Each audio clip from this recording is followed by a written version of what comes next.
رئيس الوزراء وجهيسا waxaa ka muuqanaysay inuu aad u daalan yahay waxaa ka muuqanaysay in uu moral jabsan yahay waxaan soo xusuustaa muxuu ahaay hees Soomaaliya ahayd muxuu ahaay cad iyo hawl adduun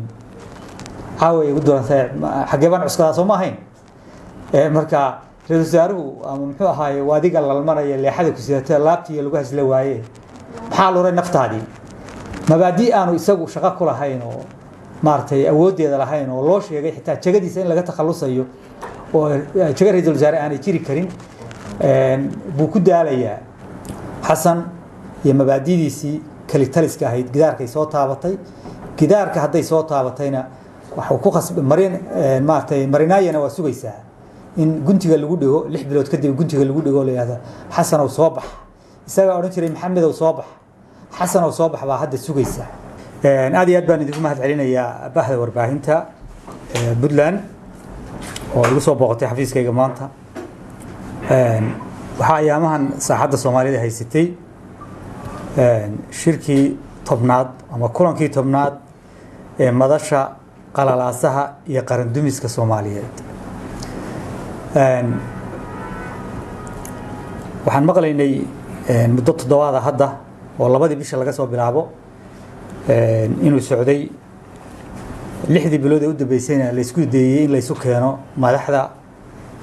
dawlad goboleedada Soomaaliya iyo dawladda federaalka iyo maamulka gobolka Banaadir inay kulan isugu yimaadaan tan iyo markii xasan uu maartay xukunka yimi 2 sano iyo wax la jira ka hor kulankaasi qalalaasahaas ku socday marna man kaba soo bixin wax najiito ah oo wax ugu taala maartay arrimaha Soomaalida wax ku soo korin karaysa ama siyaasadda iyo maamulka iyo dawladiska wax horumar laga ma sameeynin shirka soo la yimaado wala si kala fogaanay waxyaabaha ugu yaabka badan waxa kamid ah madaxweynuhu sanadka bilowgiisii waxa uu laalay dastuurkii dalku lahaa oo kii dalka isku hayay oo waxa kaliya Soomaali heshiis ku tahay oo ahaa in baarlamaan la doorto oo stateska lagu soo baarlamaanka lagu soo doorto in la doorto madaxweynuhu ra'iisul wasaare magacaabo ra'iisul wasaaraha dawladda soo dhiso waxa heshiis lagu yahay inta oo kaliya jirtay intaana madaxweynuhu waa ka talaabsay dastuurkii buu tuuray wuxuu dhamaan ka qaaday awoodihii dastuuriga ahaa hay'adihii dastuuriga ahaa ee federaalka jiray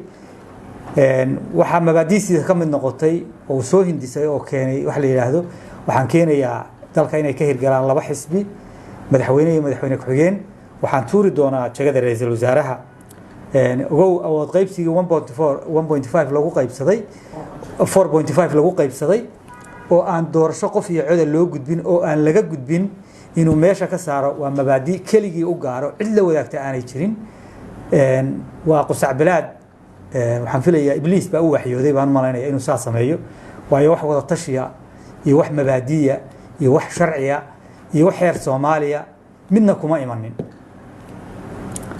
wuxuu soo gudbay hadeer inuu yiraahdo waxaan meesha ka saarayaa dastuurkii dawladaha xubnaha ka dawladda federaalka ay lahaayeen baan meesha ka saarayaa oo dastuurka ku meel gaarka waxa ku qoran marka dastuurka la dhameystiro waxa la iswaafajin doonaa dastuurka maartay ku meel gaarka la dhameystiray iyo dastuurada dawladaha federaalka muxuu dawlad goboleedyadu ay leeyihiin baa la iswaafajin doonaa oo afridad weyne loo qaadi doona saasa ku qoran maartay waxa Soomaali heshiis ku tahay kii intuu ka soo booday oo kii asalka ahaa tuuray hadda wuxuu marayaa dawlad goboleedada dastuurkiina tuura ana sanadku meelga waxaan idin siinayaa mutakorortiya guddi doorashaan idin magacaabi doona doorasho aniga oo kaliya aan aqaano baana samayn doona taasi waxay ka bilaabaysaa markaa dawladaha xubnaha ka dawladda dhexe hadii ay arinta ogolaadaan inay dastuurkooda meesha ka saarto awoodooda meesha ka saarto isagu uu jireysan doono in baarlamaanka soo socda 26 uu isagu soo qorto senatarada isagu soo qorto doorasho isagu yaqaano keligii yaqaano uu sameeyo waxa jiray kelmad maartay ahayd maartay hadal maartay maartay loo jeedo maartay hadal xaq ah oo baadil loo jeedo kalimatul xaq yuraadu biha baadil kelmad xaq ah oo haddana looga jeedo baadil in wax lagu xalaalaysto matalan doorasho qof iyo cod baan qabanayaa buu dadka ku beer la xawsadaa oo caamada ugu sheekeeya markaasay durbaanka tumaan doorasho hal la qabto qof iyo cod Soomaali oo dhan way doonaysaa doorasho qof iyo cod la qabtee haabkeedii iyo shaqadeedii iyo nidaamkeedii iyo heshiiskeedii ma la hayaa وين سياسة اللي هي سومها وين شرعي اللي هي سومها وين أمانك دلك الله ديارية سومها وحصل لنا شقاق هريسة حسن وحول سو تاجي هاي دور شقو في عظم دلك أو ديارنا يا دلك يسين أمان ديار معها هشي سياسة الجمهور تشرو ما أنت تشرو يسوي ما دبوا ولا سيكل فوقانة يا والوك اللي تيجي عرفت ده أوكي أنا مذكرتي ومارتي هندي سيا هذا روحو كينا يا إنه كانوا doorasho kaliya yaqaano oo kaliya